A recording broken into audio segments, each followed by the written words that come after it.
الله لا إله إلا هو الحي القيوم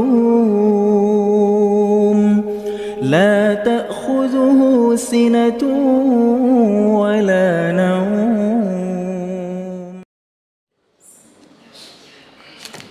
بسم الله الرحمن الرحيم. Assalamualaikum warahmatullahi wabarakatuh.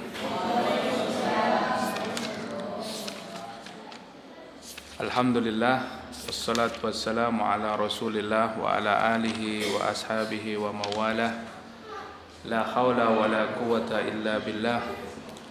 Subhanaka la ilma lana illa ma 'allamtana, innaka antal alimul hakim.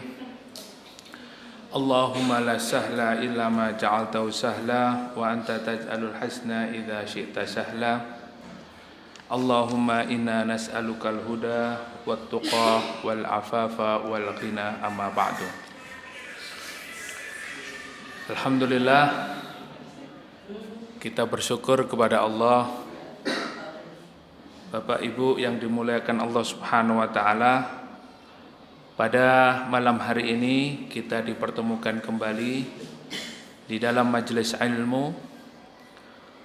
Kita mengkaji ayat-ayat Allah Subhanahu wa taala. Kita mentadaburi ayat-ayat Allah Subhanahu wa taala, dan alhamdulillah kita dimudahkan untuk berada di majelis-majelis ilmu ini, dan mudah-mudahan dengan kita istiqamah di dalam majelis ilmu, atau disebut juga Riyadhul Jannah, taman-taman surga Allah di dunia ini, mudah-mudahan Allah memberikan keberkahan dalam kehidupan kita. Kita dimudahkan di dalam segala urusan, rezeki kita dilancarkan oleh Allah Subhanahu wa taala, dan mudah-mudahan kita istiqamah dan Allah mewafatkan kita dalam keadaan husnul khatimah. Amin, amin ya rabbal alamin. Jamaah yang dimuliakan Allah, alhamdulillah kita melanjutkan kembali kajian kita, yaitu sampai pada surat Al-Baqarah ayat 222 ya, 21 ya. 222, 221, 222 dan 223 ya. Pada Kamis yang lalu, kajian kita di Kamis pertama, ala kulli hal Allah Subhanahu wa taala menurunkan hujan yang sangat lebat. Dan juga pengurus takmir Masjid Dzikrullah sudah menyediakan makanan yang sangat lezat ya, dalam jumlah yang cukup besar ya, sehingga ketika hujan turun dan dalam kondisi banjir, saya tanya, "Pak, gimana kondisi di masjid?" "Banjir, Ustadz." Yang kedua, lampu mati. "Terus gimana?" "Lanjut." Subhanallah ya. Jadi saya sendiri ketika berangkat dari rumah itu dalam kondisi ya, daerah di tempat tanah banjir dan motor banyak yang macet ya, banyak yang mogok, banyak yang mati, karena memang banjirnya itu ya semotor itu ya, setinggi motor itu, di mesin tenggelam. Tapi masya Allah ya, tetap ditunggu, tetap istiqomah, subhanallah ya. Jadi kemarin kita tetap melanjutkan kajian, meskipun kita mulai jam berapa kemarin Pak ya? 9:30 ya? Subhanallah ya, 9:30. Jadi panjenengan hari ini ya biasa 7:30, jam 8 mulai. Untuk Kamis kemarin itu spesial, edisi spesial ya. banyak yang gugur di tengah jalan, banyak yang pulang. Karena 9:30 ya, banjir, lampu mati, ngantuk, capek ya, banyak yang pulang. Tinggal tersisa berapa orang gitu ya. Intisarinya ya. Ya, tinggal sisa berapa orang dan sayang ya, makanannya tersisa sangat banyak padahal edisi spesial pada waktu itu. Edisi spesial ya. Jadi sudah disiapkan, sudah disediakan memang khusus untuk jamaah zikrullah ya. Nah, insyaallah mudah-mudahan beliau yang menyiapkan makanan, beliau yang tetap istiqomah di dalam majelis ilmu, beliau yang tetap istiqomah di dalam melayani ya, tamu-tamu Allah, melayani para mujahid, orang-orang yang menuntut ilmu di jalan Allah, mudah-mudahan rezekinya lancar. Semoga beliau juga diberikan kesehatan dan tetap istiqomah fisabilillah di jalan Allah Subhanahu wa taala. Alhamdulillah ya. Jadi untuk materi ya kita cukupkan sampai jam ya kurang lebih 10:30 ya. Jam 10:30, jam 11 ya. Tapi hari ini insyaallah akan saya ulangi ya dengan materi yang cukup sangat penting bagi kita di dalam kehidupan hari ini karena terkait dengan masalah memilih pasangan ya. Apalagi yang hadir ini kan banyak para pemuda ya, juga bapak-bapak, ibu-ibu memiliki putra dan putri yang memang sudah selayaknya kita memilihkan pasangan untuk mereka yang terbaik.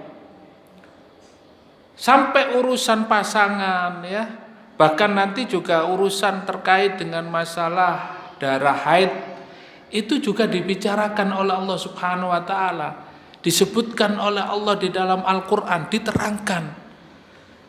Inilah bagaimana Allah Subhanahu wa taala memperhatikan betul urusan makhluknya. Bagaimana Allah Subhanahu wa taala menginginkan bahwa hambanya ini berada di atas petunjuk Allah, di jalan yang lurus, kemudian selamat di dunia dan di akhirat. Hanya orang-orang yang tidak mau belajar Al-Qur'an, orang-orang yang tidak mau mentadaburi Al-Qur'an, dan orang-orang yang tidak ingin memahami Al-Qur'an, akhirnya mereka tidak bisa paham Al-Qur'an, tidak bisa mendalami, melaksanakan Al-Qur'an, bahkan naudzubillah tsumma naudzubillah menjauhi Al-Qur'an. Jelas ya disampaikan oleh Rasulullah sallallahu alaihi wasallam di dalam banyak hadis ya, bahwa Al-Qur'an ini memuliakan manusia dan menghinakan manusia apabila mereka menghindarinya ya, menjauhinya.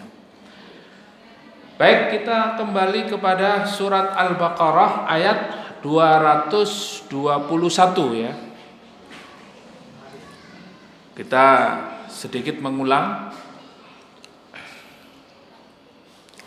A'udzu billahi minasy syaithanir rajim. Wala tankihul musyrikati hatta yu'minna wala amatun mu'minatun khairum min musyrikatin walau a'jabatkum wala tunkihul musyrikina hatta yu'minu wala 'abdun mu'minun khairum min musyrikin walau a'jabakum ulaika yad'una ilan nar ulaika yad'una ilan nar wallahu يدعو إلى الجنة والمغفرة بإذنه ويبين آياته للناس لعلهم يتذكرون ويسألونك عن المحيض قل هو أذى فاعتزلوا النساء في المحيض ولا تقربوهن حتى يطهرن فإذا تطهرن فأتوهن من حيث أمركم الله إن الله يحب التوابين ويحب المتطهرين نساؤكم حرث لكم فأتوا حرثكم أن شئتم وقدموا لأنفسكم واتقوا الله واعلموا أنكم ملاقوه وبشر المؤمنين.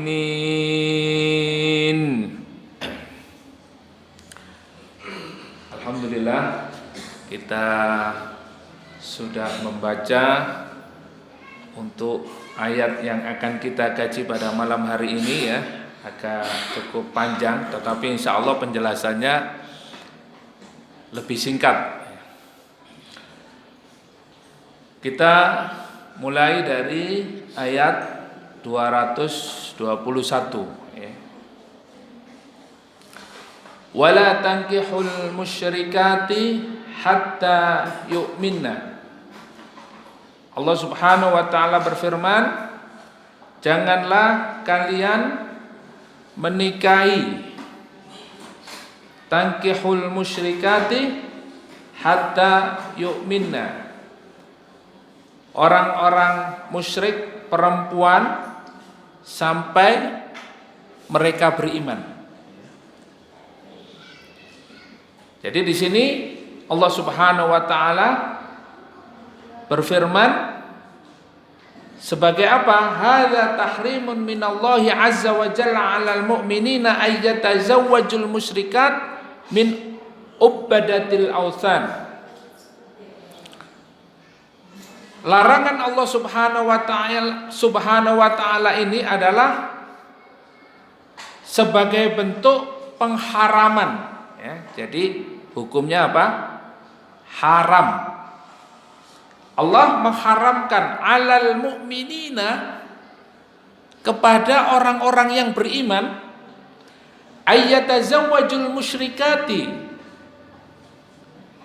yaitu menikahi orang-orang musyrik perempuan, musyrikat ya. Fassahu fil majalis ya. Kalau ada orang datang ya dikasih tempat duduk ya. Ya.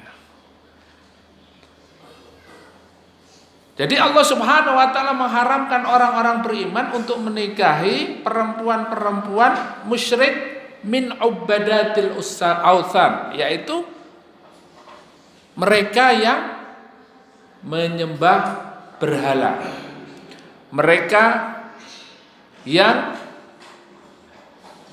melakukan kesyirikan. Jadi Bapak Ibu panjenengan punya kewajiban untuk memperhatikan siapa calon putra, siapa calon menantunya ya. Terutama kalau punya anak laki-laki ya dilihat dulu ya, siapa calonnya. Yang jelas kalau calonnya itu orang kafir, orang musyrik, haram ya. Tidak boleh dinikahkan.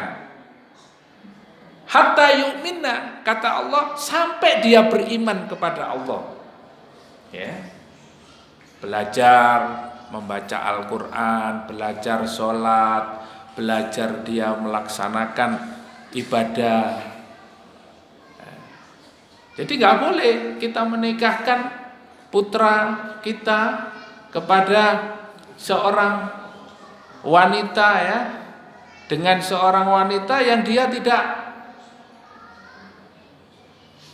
mengenal Allah. Waduh Ustaz, iki calone anakku iki wahyu tenan. Wahyu sogeh. Anak tunggal. Oh, warisane kuatah. Nah, wis kadung seneng Ustaz, pripun? Nah, kan tunggale. Oh, ya iku anak tunggal itu. Wis kadung ya Ustaz. Pacarane wis 3 tahun.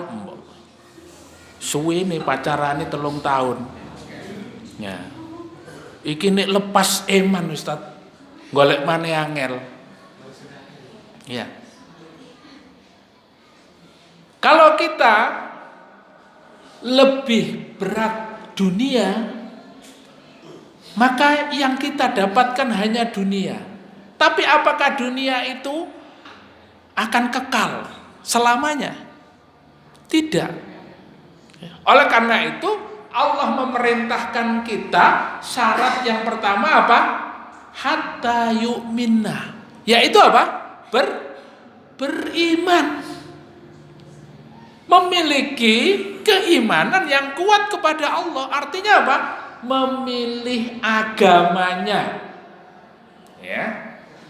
Sebagaimana Rasulullah sallallahu alaihi wasallam bersabda, "Tungkahul mar'atu li arba'in." Ya.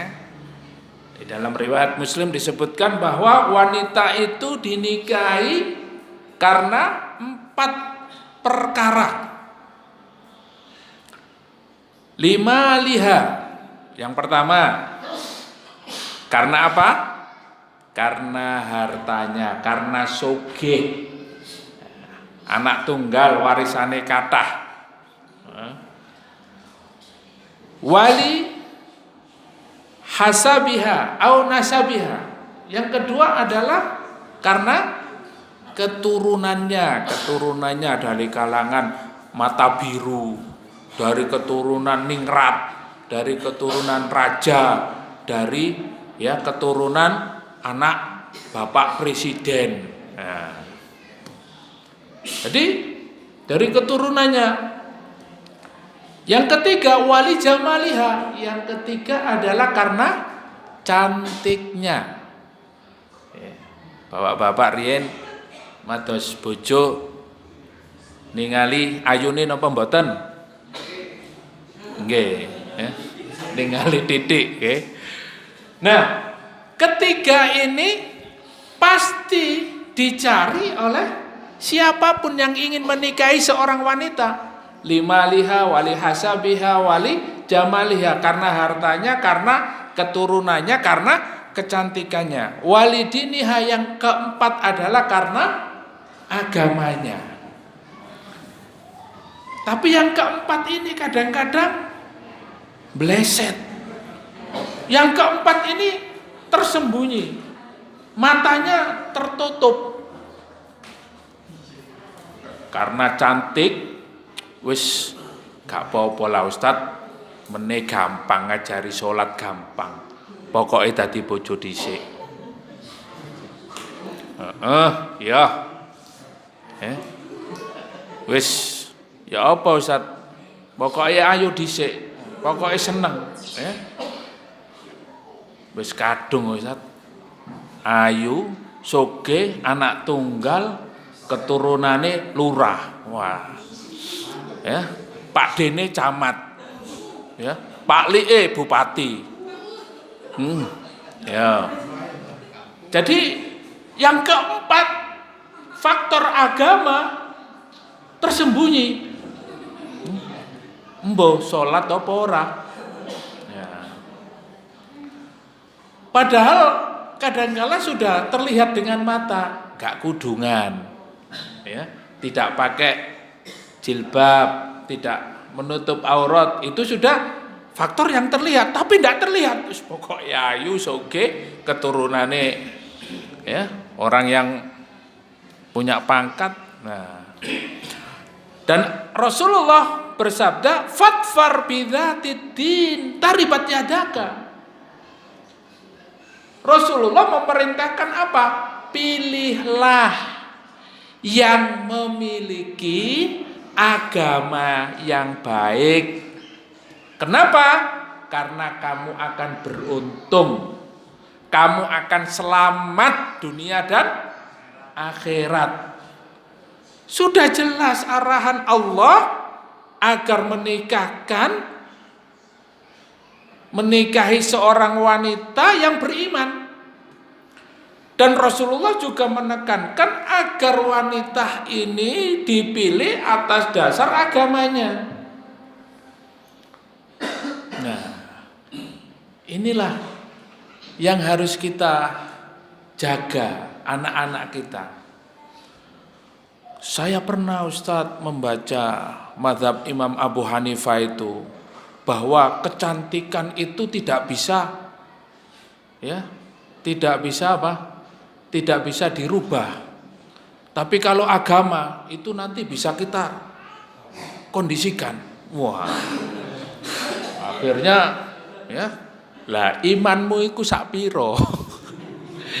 Imannya kita ini seberapa? Ya kalau Abu Hanifah memang kaya, Pak. Ya. Imam Abu Hanifah itu ulama tapi kaya raya. Ya. Jadi orang yang datang tolabul ilmi ini pulang dikasih dinar, Pak. Ya, dikasih uang 1 juta 1 juta. Ya. Jadi jenengan ngaji ngeten niki mantuk disangoni amplop 1 juta 1 juta. Iku ulama kaya, Pak. Ya. Nggih, dongakno kula nggih sugih, Pak. Insyaallah nggih, makin nek sugih nggih. Nggih panjenengan kecipratan. Lah, Imam Abu Hanifah ya memang kriterianya ya kalau cantik itu memang enggak bisa dirubah ya.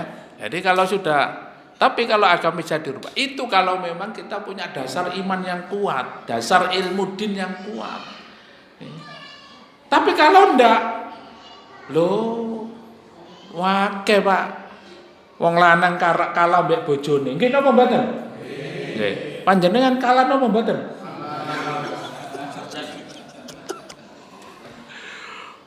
Niku mawon nggih mboten sepinten nggih ayune nggih, tapi pun ngalahno bojo. Napa maneh sing ayu. Ya, jok macem-macem Mas, tak tinggal mulai sampean. Waduh Dik, gak ono liyane Dik sing ayu koyo sampean. Wah. Ini masalah kecantikan mengalahkan din, meskipun apa? Enggak sholat, meskipun enggak ibadahnya kurang, apalagi enggak bisa baca Al-Quran. Lah terus nanti anaknya itu akan dididik oleh siapa? Karena apa? Dalam kaidah al-ummu madrasatul ula, seorang ibu itu adalah madrasah pertama bagi anak-anaknya, tempat pendidikan pertama kali dari bayi ya sampai dia nanti usia dewasa. Itu ibu yang memiliki peran utama di dalam mendidik anaknya. Bahkan sekarang itu pendidikan di dalam kandungan ya sudah ada metodenya, ada sistemnya.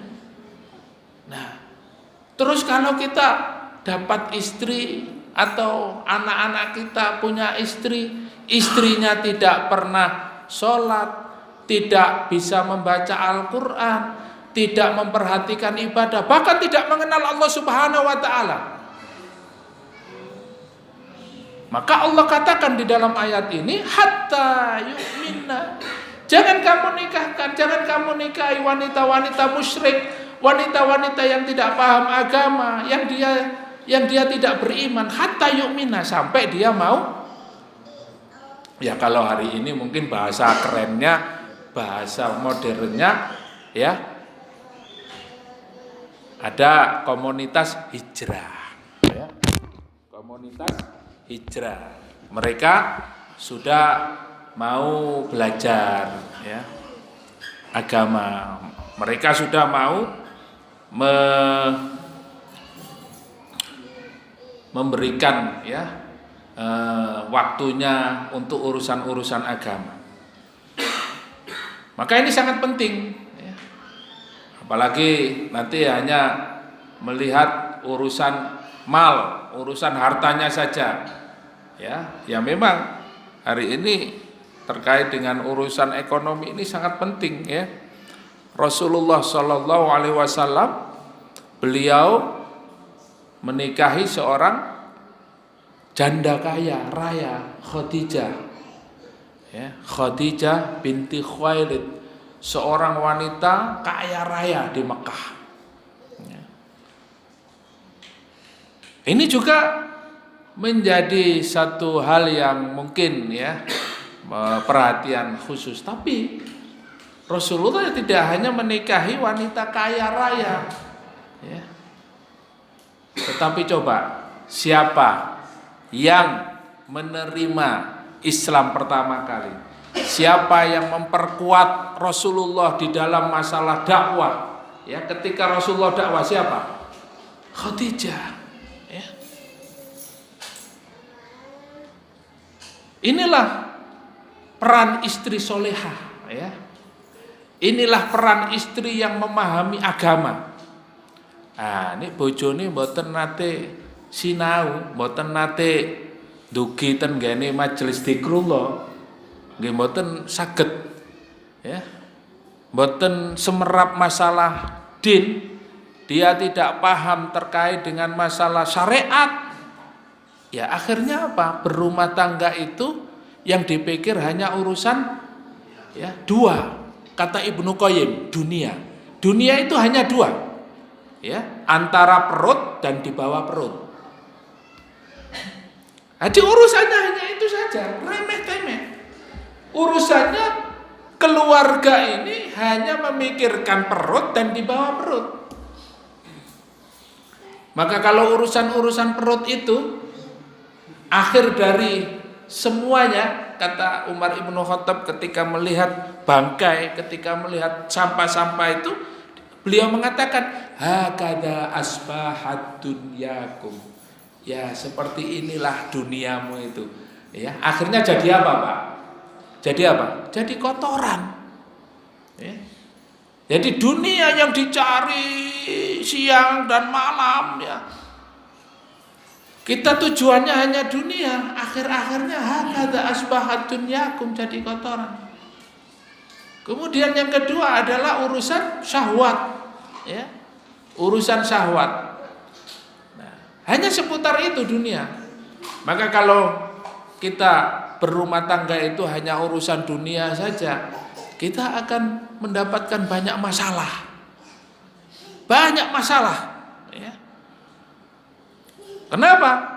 Karena kita akan mendapatkan hati kita tidak bersyukur kepada Allah, dikasih ya kita pendapatan ya sebulan 4 juta kurang karena kebutuhan semakin tinggi ya. Istri semakin ya nambah bondone ya, ada skincare, ada ya nanti permintaannya banyak, bertambah lagi, apalagi pakaian-pakaian sudah semakin mahal. Nah terus begitu, nggak ada puasnya kalau hanya urusan dunia itu. Ya. Belum lagi nanti kalau istri capek, sakit. Ya. Inilah kalau hanya seputar dunia, dia tidak akan merasa puas.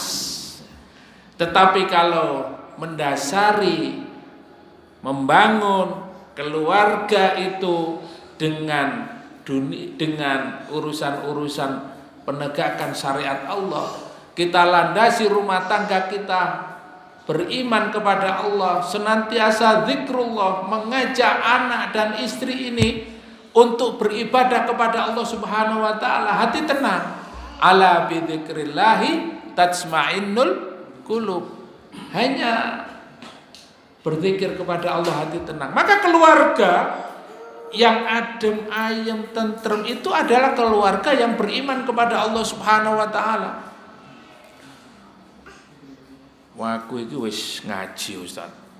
Ya wis arek-arek anak-anak saya ini sekolahnya sekolah tahfidz Quran.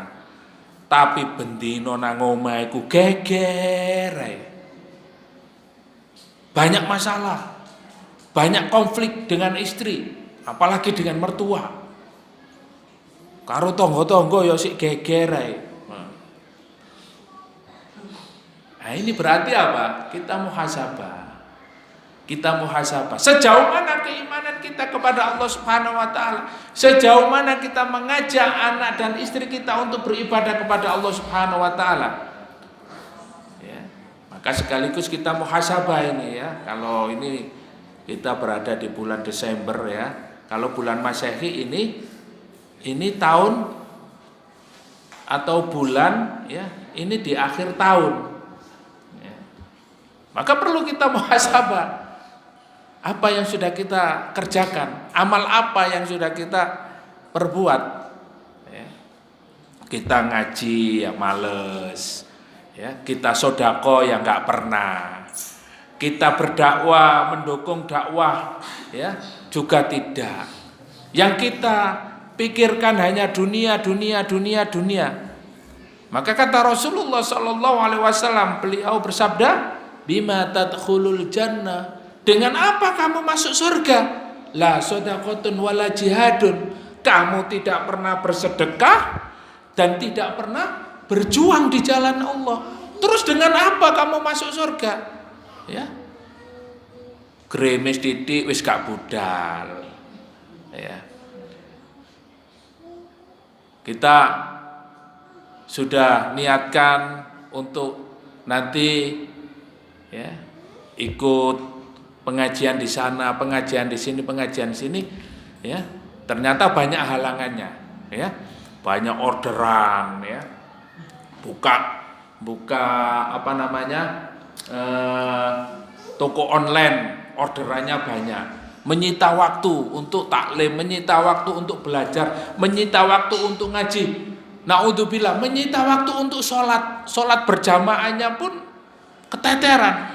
Masjid sepi ya. Subuh kesiangan, zuhur sibuk, asar apa? Kecapean, maghrib ketiduran, isya bablas. Lah begitulah dunia itu kalau kita turuti.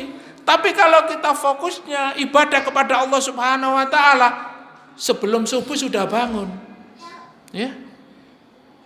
Wa minal laili fatahajjat bihi nafilatan lak asa ayyab'atsaka rabbuka maqaman mahmuda. Ya. Kalau seandainya tidak berat, maka tahajud ini hukumnya wajib.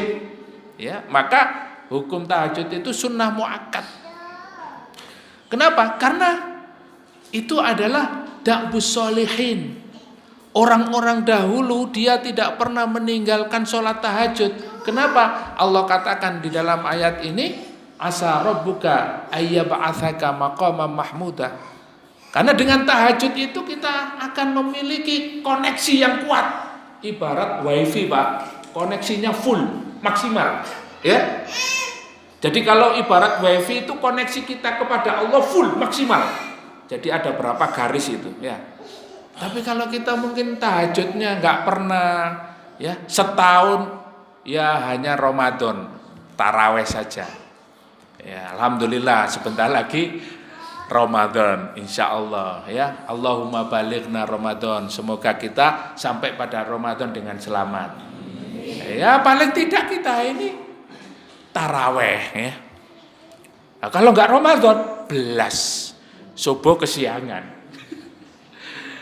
Padahal tahajud ini adalah aktivitas yang dilakukan oleh para salafus soleh. Lah kalau sampean tidak pernah tahajud, koneksi sampean kepada Allah Subhanahu wa taala itu lemah. Ibarat wifi mendut-mendut ya. Jaringannya lemah. Kira-kira connect enggak, Pak? Ya nge-lag ya. Nge-lag ya bahasa sekarang ya. Ngeblank. loadingnya lambat. Tapi kalau koneksinya full, maksimal, normal maksimal, Masya Allah ya, antum nggak ada rasa sedih, bahagia terus, ya, saadah, ya. Apalagi keluarga ini kita ajak untuk koneksinya lebih kuat lagi kepada Allah, hubungan kepada Allah Subhanahu wa taala lebih tinggi lagi, subhanallah. Koneksinya lebih kuat lagi. Bahagia terus, Pak. Ya, bersyukur. Makanya di dalam sebuah hadis dikatakan ajaban li amril mukmin. Sungguh urusan orang beriman itu sangat ajib. Ya, mana ajib? Sangat menakjubkan. Luar biasa. Kenapa? Idza asabahu sarra syakara fakana khairun lah. Kalau dia itu mendapatkan sebuah kebahagiaan, sebuah kesenangan, dia kerja hari-harinya rezekinya lancar, dapat bonus, dapat hadiah, dapat, ya, Masya Allah, rezekinya melimpah, bersyukur, ya, bersyukur. Kenapa? La in syakartum la azidannakum. Kata Allah Subhanahu wa taala, orang yang bersyukur, jika kamu bersyukur, maka pasti la, pakai lam takkid, pasti la azidannakum, pasti aku akan menambah. Lah rezeki ini sampean nopo kok seret, ya, karena kurang bersyukur. Sambat terus, isine bendino sambat, ya. Nah, sambat-sambat kita ini bukan kepada Allah tapi kepada makhluk. Sehingga apa? Sehingga Allah tidak menambahkan kepada kita. Tetapi kalau kita bersyukur, alhamdulillah, alhamdulillah, oleh titik alhamdulillah, oleh akeh alhamdulillah, ya. Gak itu alhamdulillah. Nah, ini yang diajarkan oleh Rasulullah. Kenapa? Karena apa? Koneksi kita kepada Allah. Kita yakin rizki kita yang menentukan adalah Allah Subhanahu wa ta'ala. Maka apa? Di dalam ayat, ya, disebutkan wa may yattaqillaha yaj'al lahu makhraja wa yarzuqhu min haitsu la yahtasib. Kalau koneksi kita kepada Allah itu sangat kuat, kita bertakwa, bersandar kepada Allah Subhanahu wa ta'ala, maka Allah akan berikan rezeki dari arah yang tidak disangka-sangka. Nah, jadi Allah Subhanahu wa ta'ala maha segalanya. Bapak Ibu yang dimuliakan oleh Allah, kita mungkin paham rumus-rumus dunia. Rumus-rumus dunia kita mungkin tahu, ya, bahkan ada pelatihan bisnis itu yang harganya 5 juta ada, 10 juta ada, sampai 15 juta ada pelatihan-pelatihan bisnis. Rumus-rumus bisnis untuk menghasilkan 1 bulan sekian M, 2 bulan sekian M, ada rumus-rumusnya. Tetapi rumus-rumus itu hanya ada pada akal manusia. Tetapi kalau Allah Subhanahu wa ta'ala menghendaki, yarzuqhu min haitsu la yahtasib, akan memberikan rezeki dari arah yang tidak disangka-sangka. Maka intinya adalah beriman kepada Allah. Intinya adalah bersyukur kepada Allah. Intinya adalah kita menguatkan koneksi kepada Allah. Wa in asabahu dharra sabara. Nah, orang beriman itu kalau dia kena musibah, dia bersabar. Jadi dua, Pak, syukur dan sabar. Ini kuncinya. Kuncinya jenengan kalau mau bahagia, mau sehat jasmani dan rohani, ya selalu bersyukur dan bersabar. Ya, tidak mudah mengeluh, selalu bersyukur. Kalau dapat rezeki alhamdulillah, kalau dapat musibah juga alhamdulillah, alhamdulillah ala kulli hal. Ya. Karena apa? Bersabarnya jenengan itu Innama yuwaffas sabiruna ajrahum bighairi hisab. Orang yang bersabar itu mendapatkan pahala tanpa hisab. Ya. Jadi kalau panjenengan sabar dengan sakit, dengan musibah yang jenengan alami hari ini, ya, itu jenengan akan mendapatkan pahala tanpa hisab. Jadi orang yang bersabar itu bisa masuk surga tanpa hisab. Nah, saat ini kita muhasabah. Ya, apakah kita sudah bersabar? Sing ono sambat, ya. Nah ini. Jadi hari ini kalau kita mau bahagia, mau senang, ya koneksinya kepada Allah harus diperkuat lagi. Ada orang munafik itu pada zaman sahabat, ya, pada zaman Rasulullah Shallallahu Alaihi Wasallam yang ikut perang Uhud, ya. Nah itu namanya Kusman kalau tidak salah itu orang munafik ini. Tetapi karena dia itu supaya tidak teridentifikasi, tidak terdeteksi, dia adalah orang yang bekerja sama dengan musuh untuk menghancurkan para sahabat, menghancurkan kaum muslimin supaya kaum muslimin kalah, dia ikut perang Uhud.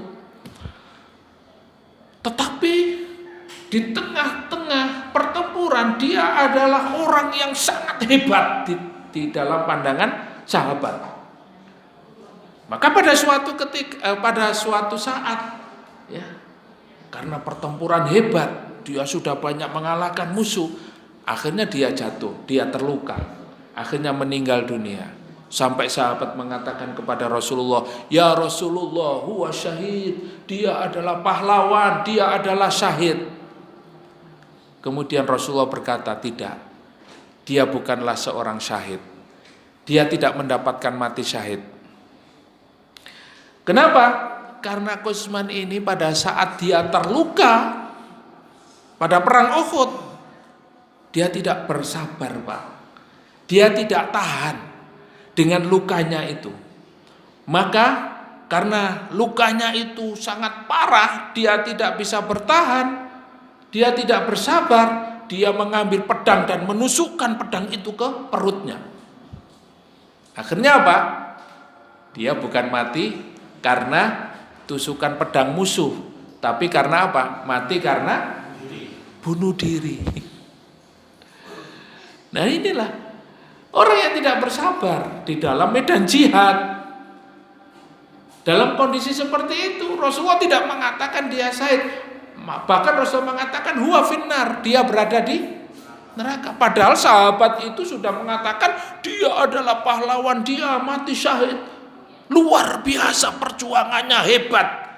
Tapi matinya dalam keadaan bunuh diri, tidak sabar dengan lukanya, tidak sabar dengan sakitnya. Maka koneksi kita kepada Allah Subhanahu wa taala harus kuat. Kalau kita ada masalah dalam hidup ini, ya, ketika kita bersabar, wa may yatawakkal 'alallah fahuwa hasbuh. Kalau dia menyandarkan semua urusannya kepada Allah Subhanahu wa taala, fahuwa hasbuh. Allah akan mencukupi segala urusannya. Ya.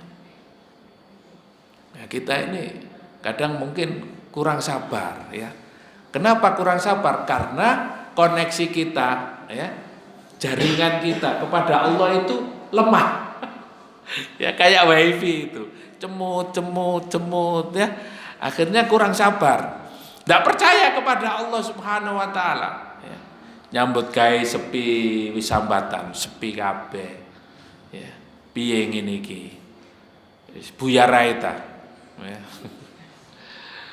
Lah ini sudah putus asa. Apalagi kita dihadapkan oleh Allah Subhanahu wa taala dengan musuh-musuh yang hari ini terus menekan umat Islam. Nah, kalau kita nggak sabar, ya, maka banyak orang stres, banyak orang gila. Oleh karena itu hanya dua ini kuncinya agar kita dikuatkan oleh Allah, yaitu bersyukur dan bersabar. Kita kembali kepada ayat, ya. Maka di dalam ayat ini Bapak Ibu ya khususnya orang tua harus betul-betul memperhatikan siapa pasangan anaknya, terutama yang perempuan. Kenapa? Karena memang mencari jodoh itu ya menentukan berikutnya. Jadi untuk mendidik anak, mendidik putra-putri kita mendapatkan keturunan kader yang sangat baik itu sejak sebelum menikah kita mencari, ya. Kalau istrinya itu wanita soleha, selalu taat kepada Allah, dia memiliki pemahaman agama yang baik, mengenal Allah dengan baik, mengenal Rasulnya dengan baik, paham Islam dengan baik, insya Allah anak-anak kita akan menjadi keturunan yang soleh dan soleha. Jadi sebelum menikah itu sudah di planning, ya. Bukan setelah menikah, ya. Setelah menikah wis kadung rek, kan gitu ya. Nah, jadi oleh karena itu Allah mengatakan hatta yu'mina, harus sampai dia beriman kepada Allah. Wala amatun mu'minatun khairun min musyrikatin walau a'jabatkum. Kata Allah Subhanahu wa taala, budak yang hitam, ya, yang rambutnya krewul, hitam, yang rendah, ya, dalam posisi di masyarakat itu memiliki ya keturunan yang rendah, mungkin ya kalau hari ini mungkin apa, babu lah ya. Ya, yang dipandang oleh masyarakat itu orang rendahan. Kata Allah Subhanahu wa taala, khairun min musyrikatin. Orang yang dalam pandangan masyarakat rendah, dari kalangan budak, hitam kelam, jelek, tetapi dia beriman kepada Allah Subhanahu wa taala, khairun, kata Allah, lebih baik daripada orang musyrik. Kenapa? Karena orang musyrik itu tidak membawa kebaikan dunia dan akhirat. Orang musyrik itu dia hanya merusak dunianya dan merusak akhiratnya.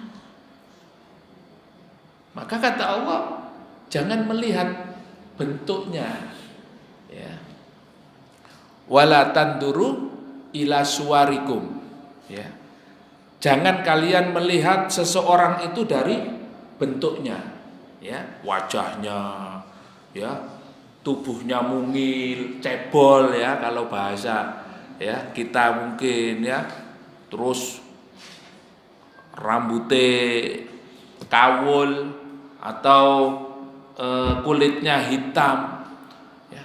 Kita kalau sudah melihat bentuk itu kadang-kadang sudah ya don, ya, wah sopo ya, anak sopo ya, arek endi ya, udah nggak direken, ya, udah nggak tertarik sudah, ya. Tapi begitu yang lewat itu ya putih, mulus, ya, cantik, ya, wangi, ya, sudah, ya, itu sudah sangat menarik. Dan itu kata Allah memang itu manusiawi. Tetapi kata Allah, orang yang memiliki derajat pandangan manusia rendah, ya, hitam kulitnya dan lain sebagainya, tetapi dia beriman itu lebih baik daripada orang musyrik. Walau a'jabatkum, meskipun kamu mengaguminya. Nah, wala tunkihul musyrikina hatta yu'minu wala abdun mu'minun khairun min musyrikin walau a'jabakum, ya. Dan janganlah kamu menikahkan, ya, menikahkan laki-laki musyrik. Nah, ini yang untuk bapak ibu punya putri, ya, punya anak perempuan, diperhatikan. Larangan tegas dari Allah Subhanahu wa taala. Jangan kamu menikahkan, ya, laki-laki musyrik, ya, dengan anak-anak perempuan yang beriman. Hatta yu'minu, sampai dia beriman kepada Allah Subhanahu wa taala. Nah, sekarang banyak modus, ya Pak, pemurtatan itu di mana-mana, Ya, ini sebetulnya modus ini sudah semenjak tahun lama ya. Tahun 90-an bahkan 80-an sudah ada modus seperti ini ya. Ketika saya pernah tugas dakwah di Sumatera ya. Saya di Sumatera hampir 2 tahun ya. Di sana itu saya sudah banyak mendengar informasi, bahkan ada yang ya bercerita langsung keluarganya. Jadi modus pemurtatannya begini, seorang laki-laki ganteng ya, mungkin parlente, dia mendekati wanita-wanita, putri-putrinya, anak-anak kaum muslimin ya. Kemudian berpacaran sampai akhirnya apa? Hamil. Begitu hamil, dia berjanji untuk menikahi, ya, dinikahilah. Ya. Dan setelah nikah, dia diajak untuk masuk agamanya, dimurtadkan. Nah, modus-modus seperti ini banyak. Oleh karena itu Allah melarang, jangan, ya. Apalagi wala taqrabuz zina. Larangannya apa? Jangan mendekati zina. Mendekati saja nggak boleh lah. Wong iki berzina terang-terangan. Pacaran itu lagi sudah masuk ya, Pak. Terang-terangan. Maka para pemuda-pemudi ya, ikhwan dan akhwat, hindari pacaran ya. Apalagi sekarang ngetren ya. Setelah banyak artis-artis ya yang ustadzah atau ustadz membuat film ya itu ya, kemudian di bioskop ya ustadz dan ustadzah ya, sebelum menikah sudah beradegan seperti layaknya suami istri, padahal bukan mahram. Nah ini hati-hati, kita harus betul-betul teliti. Jangan sampai kita menikahkan anak-anak perempuan kita dengan laki-laki yang tidak beriman, ya. Apalagi musyrik. Mereka jelas memiliki tujuan untuk memurtadkan. Nah ini hati-hati, dan ini modusnya sangat banyak sekali. Wala abdun mu'minun khairun min musyrikin walau a'jabakum. Kata Allah, sungguh hamba yang beriman ya, sama mungkin ya pekerjaannya biasa-biasa saja, areke yo orang ganteng ya, orang ganteng, keturunannya juga yo wong desa, tapi apa Bapak Ibu, subhanallah, rajin ke masjid zikrullah, taklim, sholatnya jamaah, ngajinya subhanallah bagus, suaranya merdu, suka membantu orang lain, aktif dakwah. Kata Allah itu lebih baik ya, timbangane warek ganteng tapi seneng mabuk, ra tau sholat, ra tau ngaji, senengane tawuran, senengane apa? Judi online, entek-enteki sembarang kalir. Lebih baik pemuda biasa-biasa saja, tapi dia rajin sholatnya, dengan orang tua dia sangat menghormati, kemudian dia juga rajin membaca Al-Quran, dia aktif di dalam aktivitas dunia dakwah dan lain sebagainya. Ini lebih baik. Khairun min musyrik, lebih baik dari orang-orang musyrik, orang-orang yang tidak beriman. Apalagi kerjaannya hanya apa? Mengolok-ngolok ya. Sampeyan niku lapose kok ngaji bareng nang zikrullah. Sampeyan gak wedi ta? Saiki wayahe teroris ini. Jangan-jangan nanti kamu belajar di sana, nanti ujung-ujungnya jadi teroris, radikal, ya. Malah kerjaannya dia tidak pernah sholat, ngaji juga nggak bisa, kerjaannya ngolok-ngolok orang-orang ngaji. Ya. Dia merasa lebih baik. Si api anakku masih nanggone warung kopi, bendino nang kene si api aku. Yang penting anakku duduk teroris. Dia merasa lebih baik daripada orang yang sholat, orang yang suka ngaji, orang yang suka membantu orang lain, orang yang beribadahnya rajin. Lah inilah setan. Dia menutup-nutupi mana yang benar, mana yang salah. Bainal haq wal batil. Maka oleh Allah Subhanahu wa taala carilah menantu ya, yang dia itu beriman kepada Allah. Yang dia paham 3 hal paling tidak, ilmu wajib yang harus dikuasai oleh calon mantune jenengan. Dieling-eling niki Bapak Ibu. Ini sudah pernah dan sudah sering saya sampaikan. 3 ilmu yang wajib dikuasai, paling boten nek golek mantu ditakoni dhisik. Ya, ilmu wajib ini ya, 3 ini. Apa itu? Ma'rifatullah, yaitu ilmu mengenal Allah. Tauhidnya dicek, tauhidnya. Ojo-ojo calon mantune jenengan iki sering nang dukun. Ya. Sering adu ya. Apa itu? Pasang. Ya. Adu napa niku? Penerbangan. Nah.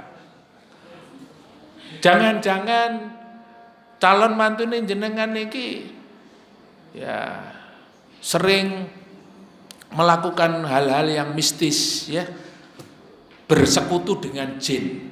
Loh, apa ada Ustaz? Ada. Sekarang banyak orang yang bersekutu dengan jin. Ya. Karena gak oleh kerjaan sepi ya, semua sulit, akhirnya wis ya, sebagaimana kisah seorang yang akan menebang sebuah pohon. Ya, sebuah pohon mau ditebang. Ya, kenapa dia menebang pohon itu? Dia meyakini bahwa orang-orang ini telah melakukan kesyirikan, menyembah pohon ini, sehingga aku tebang pohon ini. Begitu mau berangkat, mau nebang pohon, ada seorang laki-laki datang, setan berbentuk manusia datang.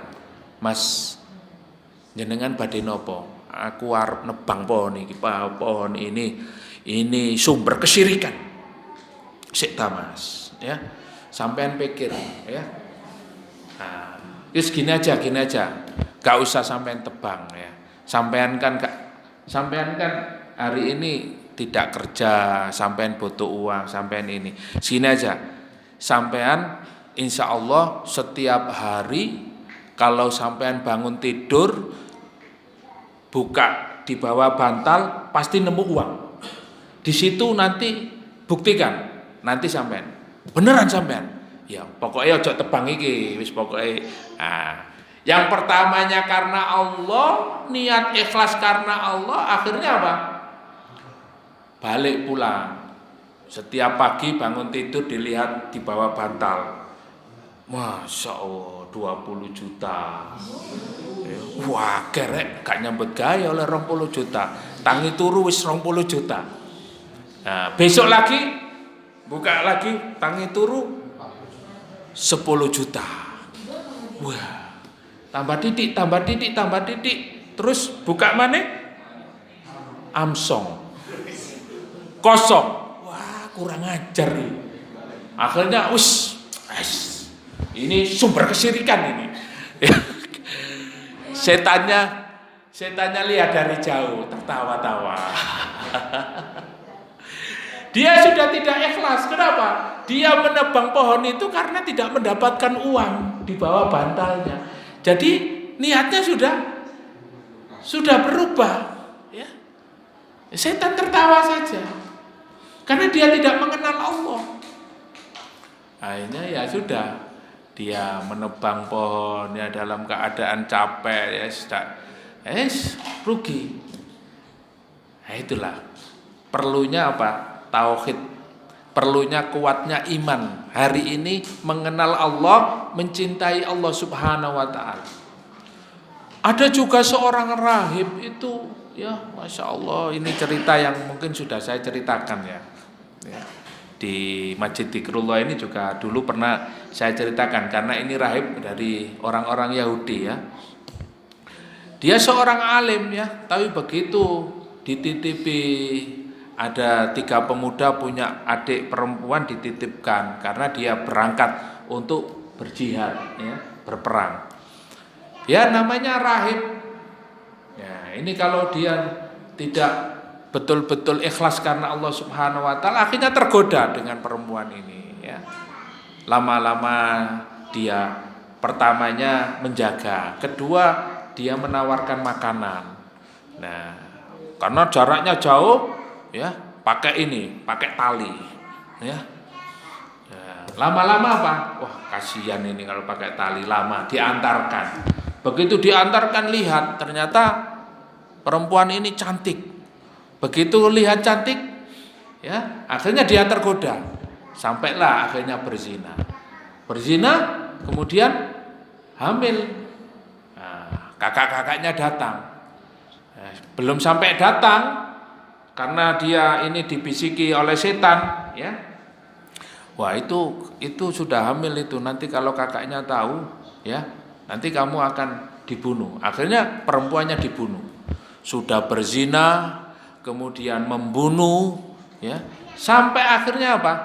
Kamu bisa lepas nanti. Saya akan menyelamatkan kamu dari mereka ya, dengan syarat apa? Kamu menyembahku, menyembah aku. Nah, akhirnya nyembah.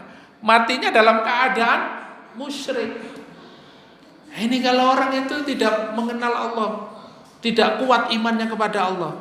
Nah, yang kedua, ma'rifatur rasul.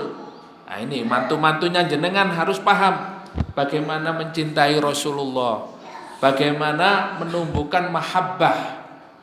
Mencintai Rasulullah tidak hanya di dalam hati, tetapi apa? Qaulun wa amalun, perkataan dan perbuatan.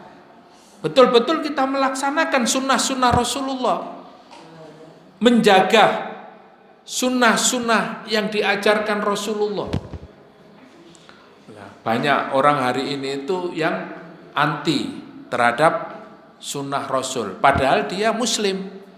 Nah, tapi kalau sholawatan ya memang bersolawat kepada Rasul itu adalah keharusan bagi kita ya, karena sholawat itu menunjukkan bahwa kecintaan kita kepada Rasulullah. Dan Allahumma sholli ala sayyidina Muhammad itu adalah memiliki makna bahwa Allahumma sholli, kita berharap kepada Allah. Ini makna tauhidnya kita ini kuat kepada Allah, mengharap hanya kepada Allah. Sholli ala sayyidina Muhammad, kepada Nabi Muhammad berarti mahabbah. Nah ini, jadi sholawat itu memiliki makna tauhid dan mahabbah. Masya Allah ya. Jadi kalau kita selalu bersolawat itu maknanya tauhid kita betul-betul mengharap kepada Allah dan kecintaan kepada Rasulullah. Mudah-mudahan kita mendapatkan syafaat dari Rasulullah SAW. Dan malam ini masuk malam Jumat ya, berarti sudah hari Jumat. Perbanyaklah sholawat kepada Rasulullah Muhammad SAW. Nah, ma'rifatul Rasul ini penting. Untuk apa? Untuk memahami bagaimana perjalanan kehidupan Rasulullah menjalankan syariat Allah. Apalagi hari ini kita masuk pada masa-masa ya, politik. Waktu-waktu hari ini kita ini masuk pada politik. Terus bagaimana? Apakah kita ini sebagai umat Islam berpolitik atau tidak? Nah, bagaimana kira-kira? Berpolitik. Ya memang Rasulullah itu adalah seorang nabi yang sangat pintar di dalam urusan politik. Bagaimana Rasulullah membangun negara Madinah kalau beliau tidak paham urusan politik? Bagaimana Rasulullah menerapkan sistem Islam di negara Islam Madinah kalau Rasulullah tidak paham tentang masalah politik? Maka di dalam tulisannya para ulama, Imam Al-Mawardi, di situ ada kitab namanya Siyasah Asy-Syar'iyyah, ya, yaitu politik menurut syariat. Seperti apa? Nah, kita pelajari, ya. Jadi siyasah syariah, politik di dalam Islam itu sudah diajarkan oleh Rasulullah. Bagaimana Rasulullah menghadapi di kota Madinah itu ada kaum Yahudi, ada kaum Nasrani, ada orang-orang musyrik dari suku Aus dan suku Khazraj, ya, ada orang Islam. Tetapi bisa diatur, dikondisikan oleh Rasulullah dalam kondisi yang baik, berjalan lancar. 10 tahun Rasulullah membangun Madinah dan disegani oleh superpower dunia pada saat itu, yaitu Romawi dan Persia. Mereka segan. Nah, hari ini juga kita memahami, ya, bagaimana kita melaksanakan siyasah asy-syar'iyyah sesuai dengan apa yang diajarkan oleh Rasulullah. Kita tidak sedang menyinggung, ya Pak, ya. Sekarang ini ya politik, ya, urusan politik di negeri ini ya seperti itulah. Tapi kan kita jangan terbawa arus, ya. Sebagai seorang muslim jangan terbawa arus kita memahami, ya, politik-politik yang bertentangan dengan apa yang diajarkan oleh Rasulullah, ya.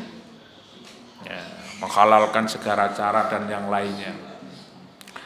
Nah, taib yang ketiga adalah ma'rifatuddin. Jadi calon mantu-mantu jenengan itu harus paham mengenal Allah, ma'rifatullah, mengenal Rasul, ma'rifatul Rasul, dan memahami Islam yang benar, yaitu ma'rifatuddin. Ini wajib.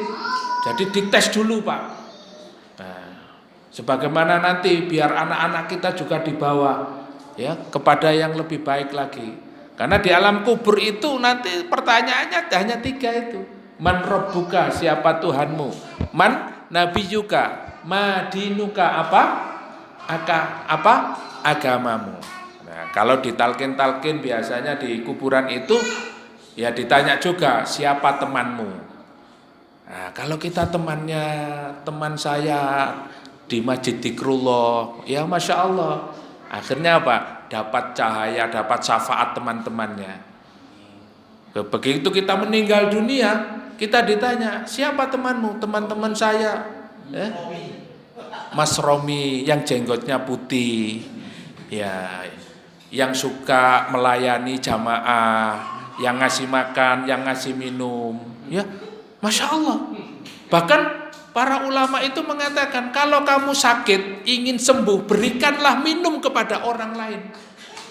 Kenapa? Ada sebuah hadis, seorang pelacur diampuni oleh Allah gara-gara apa? Memberi minum seekor anjing. Apalagi ini ngasih minum para mujahid, orang-orang yang tholabul ilmi, anak-anak yang soleh, Masya Allah. Insya Allah. Itulah kalau kita ingin mencari keberkahan itu, ya. Namanya ngalap berkah, ya. Kasih minum. Ya, hanya ngasih minum loh, Pak. Belum ngasih makan itu, ya. Apalagi ngasih makan juga. Masya Allah, ya. Insya Allah kalau kita ingin sembuh, atau saudara kita atau keluarga kita, orang tua kita sakit, kita niatkan, ya, dengan wasilah amal soleh ini Allah memberikan kesembuhan, ya. Jadi itu, ya. Taib, ulaika yad'una ilan nar. Kenapa kita dilarang menikahkan anak-anak kita dengan orang musyrik? Kenapa? Karena Allah mengatakan ulaika yad'una ilan nar. Mereka itu mengajak ke dalam neraka. Jelas nggih? Jelas nggih Bapak Ibu? Kenapa kita dilarang? Ya. Ya, yad'una ilan nar. Di sini disebutkan, ya, Ulaika yad'una ilan nar ay ma'ashiratuhum wa mukhalitatuhum tab'atsu ala hubbid dunya. Pergaulannya anak istri kita ya atau anak istrinya nanti itu mereka akan diajak fokus hanya urusan dunia dan dunia. Ya. Jadi urusannya itu hanya hubud dunia. Kalau sudah hubud dunia, maka ada gandengannya. Hubud dunia, kalau sudah orang itu cinta dunia, wa karahiyatul maut, dia akan takut mati. Nggak mau Pak berjuang Pak. Lah piye? Seperti Abdullah bin Ubay bin Salul, ketika sudah berangkat perang Uhud, ya, yang tadinya 1000 pasukan melawan 3000 pasukan orang-orang Quraisy itu ya, atau 10.000 ya, balik Pak 300 orang, ya 300 orang bersama Abdullah bin Ubay bin Salul. Akhirnya kaum muslimin di perang Uhud menjadi berapa? 700. Ya. Mereka takut sampai dikatakan ya orang-orang munafik itu mereka takut. Bahkan mereka mengatakan, nikmati kalau nanti mati, ya kalau kamu mati nanti istrimu jadi janda. Kalau kamu mati anakmu jadi yatim. Kalau kamu mati perdaganganmu nanti siapa yang akan megang? Ya. Jadi kamu rugi. Wis ayo balik aja. Ya. Jadi yang dipikirkan dunia. Maka mereka tidak mau berjuang. Jelas kalau urusan dunia mereka akan takut mati.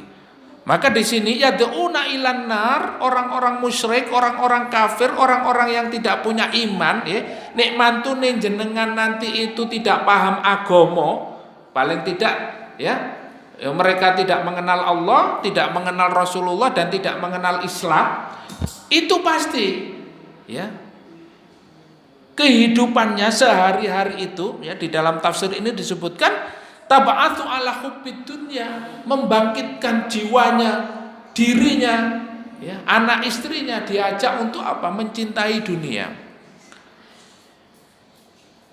Waqtinaiha wa itsariha ala daril akhirah, dan mengutamakannya daripada kepentingan akhirat, ya. Wal akhiratu khairul laka minal ula. Padahal jelas Allah katakan akhirat itu adalah lebih baik daripada dunia. Tapi hari ini mereka mengajak kepada neraka. Wallahu yad'u ilal jannah wal maghfirah bi'idznih. Nah, sedangkan Allah Subhanahu wa taala mengajak kepada masuk ke dalam surga dan ampunannya dengan izin Allah Subhanahu wa taala. Wa yubayyinu ayatihi linnasi la'allahum yatadzakkarun. Ya. Jadi ayat ini Masya Allah ya berkenaan dengan bagaimana kita memilih pasangan untuk putra dan putri kita ya. Nih misalnya panjenengan mungkin pengen nikah lagi, ya cari yang beriman ya. Karena apa? Orang beriman itu lebih baik, paling tidak mengingatkan kita untuk terus mencari kehidupan yang abadi di akhirat. Terakhir ya, ayat tentang masalah haid ya, tentang masalah haid. Ini Masya Allah ya, terkait ya, menyambung dari ayat ini Allah Subhanahu wa taala berfirman bahwa ada yang bertanya tentang masalah haid. Qul huwa adza fa'tazilun nisaa fil mahid ya. Nah, di sini bahwa Allah Subhanahu wa taala menjelaskan bahwa setiap wanita itu memiliki masa-masa ya, masa-masa haid ya atau menstruasi.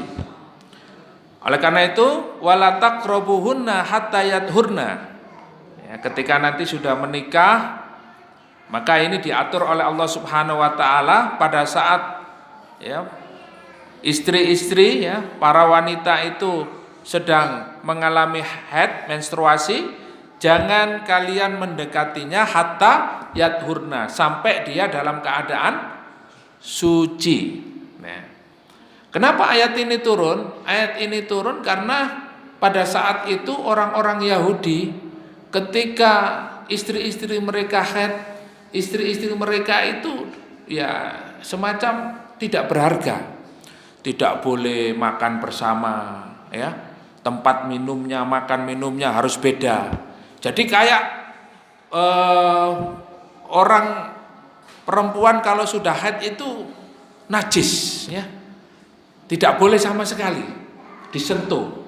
Bahkan makanannya yang dimakan itu tidak boleh dimakan, ya, apalagi bersentuhan tidak boleh. Nah, kemudian ayat ini turun, ya. Fa idza tataharna fatuhunna min haitsu amarakumullah. Ya, jadi di dalam ayat ini disebutkan kita dilarang untuk mendekati perempuan-perempuan itu sampai suci. Nah, apa makna takrobuhunna? Nah, di sini dijelaskan ya, takrobuhunna, ya, mendekatinya itu artinya kita tidak boleh melakukan hubungan badan, ya, tidak boleh melakukan hubungan badan. Nah, jadi boleh pada saat haid itu masih berdekatan, kemudian melakukan hal-hal selain apa? Selain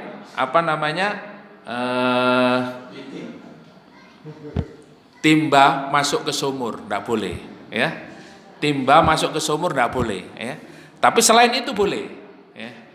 Nah, ini kalau kita baca banyak yang bertanya, terutama orang-orang wanita-wanita Ansor kepada Aisyah radhiyallahu anha dan juga kepada Ummu Salamah. Nah, ini. Jadi Rasulullah meskipun Aisyah haid, ya, dan istri-istrinya itu dalam kondisi menstruasi tetap ya berdekatan, ya, kemudian ya masih tetap berpelukan, ya, bahkan dalam kondisi dingin, ya, dan dalam satu riwayat disebutkan ya ketika Rasulullah dalam kondisi dingin itu ketika Aisyah dalam kondisi menstruasi karena kedinginan tetap dipeluk, ya, dan lain, ya, yang penting tidak tidak melakukan hubungan badan, ya, hubungan, ya, panjenengan semerap nggih. Fa idza tataharna fatuhunna min haitsu amarakumullah, dan ketika telah suci maka datangilah, ya, sesuai dengan apa yang diperintahkan oleh Allah Subhanahu wa taala, ya, ma amarakumullah. Innallaha yuhibbut tawwabina wa yuhibbul mutatahhirin. Sesungguhnya Allah itu mencintai orang-orang yang bertaubat dan mencintai orang-orang yang bersuci. Nah, jadi di dalam tafsir banyak menjelaskan at-tawwabin itu mensucikan hati, ya. Tawwabin artinya suci, ya, secara rohani. Nah, itu at-tawwabin. Nah, al-mutatahhirin itu suci jasmani. Jadi jasmani dan rohani. Nah, Allah Subhanahu wa taala sangat cinta. Nah, termasuk tawwabin, mensucikan jiwa, itu adalah kita berada di majelis-majelis ilmu seperti ini. Allah sangat senang, Allah sangat cinta. Bahkan ghasyiyatuhumur rahmah, Allah turunkan rahmatnya kepada hambanya yang mensucikan jiwanya. Nah, caranya apa mensucikan jiwa? Ya, hadir di majelis-majelis ilmu seperti ini, ya, membersihkan jiwa dengan berzikir kepada Allah, mempelajari ayat-ayat Allah, mentadaburi ayat-ayat Allah, bertemu dengan orang-orang yang soleh. Nah, ini at-tawwabin. Nah, adapun al-mutatahhirin termasuk yang dibahas, ya, di sini adalah tentang masalah menstruasi, ya, haid. Masya Allah, ya, Al-Quran ini lengkap. Nisa'ukum harthul lakum fa'tu harthakum anna syi'tum. ya. Nah, wanita-wanita kalian itu adalah harthul lakum, ya. Sawah dan ladang kalian. Maka kalian berhak untuk mendatangi ya semau kalian. Nah, semau kalian. Artinya wanita-wanita Ansor pada saat itu bertanya kepada Rasulullah. Ya, ketika Rasulullah belum datang, Aisyah mempersilahkan. Ketika Rasulullah datang, mereka malu. Mereka malu. Nah, kemudian bertanya kepada Aisyah, ya, gimana ini, ya? Suami-suaminya itu biasanya ya, ini sebetulnya pembahasan orang dewasa ya. Jadi yang penting tidak, tapi ini sesuai dengan syariat ya. Ini ada hadisnya dan ayat ini menjelaskan bahwa mereka biasa mendatangi dari belakang ya, dari belakang. Nah, kemudian Allah menurunkan ayat ini, datangilah wanita-wanita kalian karena seperti harthul lakum annasyitum ya, sekehendak kalian. Nah, yang penting tidak melalui anusnya ya. Nah, selain itu terserah ya, dari depan dari belakang itu tidak mengapa. Nah, ini yang diriwayatkan di dalam penjelasan di dalam ayat ini. Wa qaddimu li anfusikum wattaqullaha wa'lamu annakum mulaquh wa basyiril mu'minin. Jadi ini semuanya diatur di dalam Islam. Kenapa? Karena terkait dengan masalah kesehatan.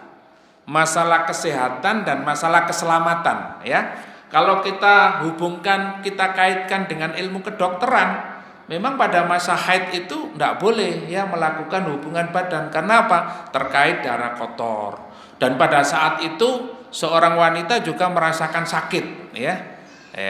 Ada banyak ya kasus ketika datang menstruasi itu ya mungkin ada yang bahasanya dileben dan lain sebagainya. Nah, oleh karena itu dalam Islam tidak boleh ya. Tidak boleh. Nah, kemudian mereka yang ingin melakukan hubungan badan pada saat wanita itu dalam kondisi haid ya, tidak diperbolehkan ya. Boleh melakukan segala macam ya, sesuatu, tapi tidak boleh kecuali tidak boleh melakukan hubungan badan ya. Pada saat itu istri-istri Rasulullah kalau sedang haid itu memakai ya istilahnya sarung ya, tidak sampai masuk ya. Kemudian di dalam ayat ini juga diatur ya bagaimana seorang itu boleh melakukan hubungan badan ya karena dia sudah menjadi istrinya, sudah menjadi suami istri yang halal dan sah ya, terserah. Asalkan apa? Asalkan tidak melakukannya sebagaimana yang dilarang oleh Rasulullah Shallallahu Alaihi Wasallam. Bapak Ibu jamaah yang dimuliakan Allah, mungkin itu yang bisa kita kaji pada malam hari ini. Untuk lebih detailnya silahkan dibaca ya tafsirnya. Ya, kita akhiri dengan hamdalah dan doa kafaratul majlis. Alhamdulillahirabbil alamin. Subhanakallahumma wa bihamdika asyhadu an la ilaha illa anta astaghfiruka wa atubu ilaik. Wassalamualaikum warahmatullahi wabarakatuh.